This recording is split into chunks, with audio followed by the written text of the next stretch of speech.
सभी का हमारे यूट्यूब चैनल पर स्वागत है। तो इस वक्त की सबसे बड़ी खबर आ रही है आपकी शिक्षा विभाग की तरफ से कि विश्वविद्यालय के खातों पर जो फ्रीज लगाता है, जो खातों का जो उनका जो फंड आना होता है उस पर जो रोक लगा दी गई थी, वो अब रोक हटाने का आदेश दिया गया है। तो शिक्षा विभाग के आदेश पर रोक है। पटना हाईकोर्ट ने के पाठक को विश्वविद्यालय अधिकारियों के साथ बैठक का दिया निर्देश, और हाईकोर्ट ने कहा है कि जो विश्वविद्यालय की जो बैठकें होती है उसमें जो के पाठक है उनका भी होना अनिवार्य है। तो पटना हाईकोर्ट ने अपने एक महत्वपूर्ण आदेश से बिहार के विश्वविद्यालयों के बैंक खाते फ्रीज करने के शिक्षा विभाग के आदेश पर तत्काल प्रभाव से रोक लगा दी है। कोर्ट ने यह भी स्पष्ट किया है कि अगले आदेश तक सभी विश्वविद्यालय और उनके अधिकारियों के खिलाफ कोई भी दंडात्मक कार्रवाई नहीं की जाएगी। न्यायाधीश अंजनी कुमार जो भी हैं उन्होंने पूरा बताया है कि जो आपकी अगली जो बैठक होगी वो 6 मई को होगी, और 6 मई के बाद आपकी 11 मई को ये बैठक होगी, और जिसके बाद जो न्यायाधीश बिहार के विद्यार्थियों के हित में राज्यपाल, यानी कि जो ये रोक बिहार के हित में ही जो रोक लगाई गई थी कि पटना हाईकोर्ट द्वारा राज्य के विश्वविद्यालय बैंक खाते फ्रीज करने के शिक्षा विभाग के आदेश पर तत्काल प्रभाव से रोक लगाए जाने पर राज्यपाल और कुलपति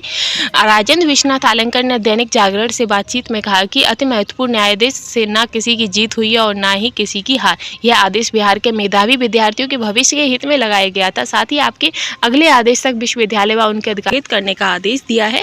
साथ ही कोर्ट ने अगले आदेश तक सभी विश्वविद्यालय के अधिकारियों के खिलाफ किसी प्रकार की दंडात्मक कार्रवाई नहीं करने की हिदायत भी दी है। मामले पर अगली सुनवाई की तारीख 17 मई तय की गई है। इससे पहले सुनवाई के दौरान विश्वविद्यालय के कुलपतियों ने शिक्षा विभाग की बैठक में शामिल होने पर अपनी सहमति दी। उनका कहना था कि बैठक सौहार्दपूर्ण माहौल में होनी चाहिए, किसी के साथ बदसलूकी ना हो। इस बात का शिक्षा विभाग की ओर से महाधिवक्ता पीके शाही ने कोर्ट को बताया कि पूरी बैठक की वीडियो को रिकॉर्डिंग होगी और कोई भी अधिकारी किसी के साथ बदसलूकी नहीं करेंगे, लेकिन विश्वविद्यालय के कुलपति और अन्य अधिकारी भी पूरा सहयोग करेंगे। कोर्ट ने बैठक के लिए 6 मई की तारीख तय की है। 6 मई को भी होगा आपका सुनवाई होगी, फिर उसके बाद आपको 17 मई की आपकी सुनवाई होगी। 6 मई को होगी शिक्षा विभाग के आला अफसरों और कुलपतियों की बैठक। थोड़ी कड़ाई पर सभी विचलित हो गए महाधिवक्ता। राज्य सरकार की ओर से महाधिवक्ता ने कहा कि जनता पैसा विश्वविद्यालय को दिया जा रहा है, उतना छात्रों को दे दिया जाए तो वे बेहतर शिक्षा ग्रहण कर लेंगे।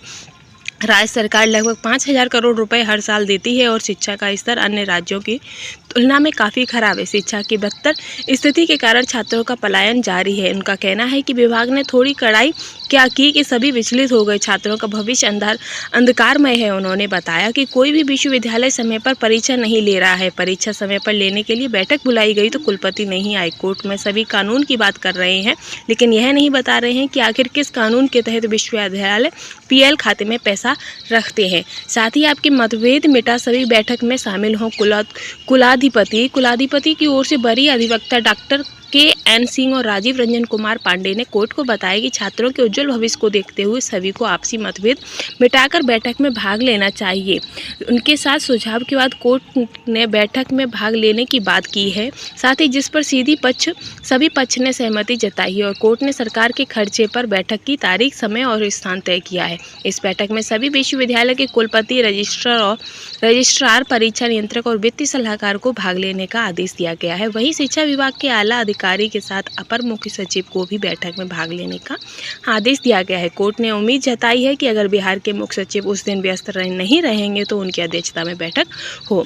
विश्वविद्यालय पक्ष विभाग को बीसी की बैठक बुलाने का हक नहीं है। विश्वविद्यालय का पक्ष रख रहे अधिवक्ता विद्यांचल राय, सिद्धार्थ राय, राणा विक्रम सिंह ये जो है उन्होंने कहा कि विश्वविद्यालय कानून के तहत भी शिक्षा विभाग कुलपतियों को बैठक में भाग लेने के लिए नहीं बुला सकता है। वरीयता के कुलाधिपति सबसे ऊपर होते हैं, इसके बाद कुलपति, प्रतिकुलपति और फिर सचिव का नंबर आता है। वर्ष 2009 में कुलाधिपति ने एक आदेश जारी कर विश्वविद्यालय के सभी अधिकारियों को निर्देश दे रखा है कि उनकी अनुमति से ही मुख्यालय छोड़ना है। उन्होंने कोर्ट को बताया कि बैठक में बीसी के साथ बदसलूकी की जाती है, जिसके चलते बैठक में जाने से मना किया गया है। अब तो यह हाल हो गया है कि कुलपति के खिलाफ RDI प्राथमिकी दर्ज करा रहे हैं। शिक्षा विभाग एक माह में 3 सत्र की परीक्षा लेने का दावा बना रहा है। यही नहीं, विश्वविद्यालय के खातों के संचालन पर रोक लगाने का अधिकार भी विभाग को नहीं है। तो ये बहुत बड़ी अपडेट हो गई है। अच्छी बात है कि उन पर रोक हटेगी। साथ ही विश्वविद्यालय के और जो बच्चों के उज्जवल भविष्य को देखते हुए कड़ाई से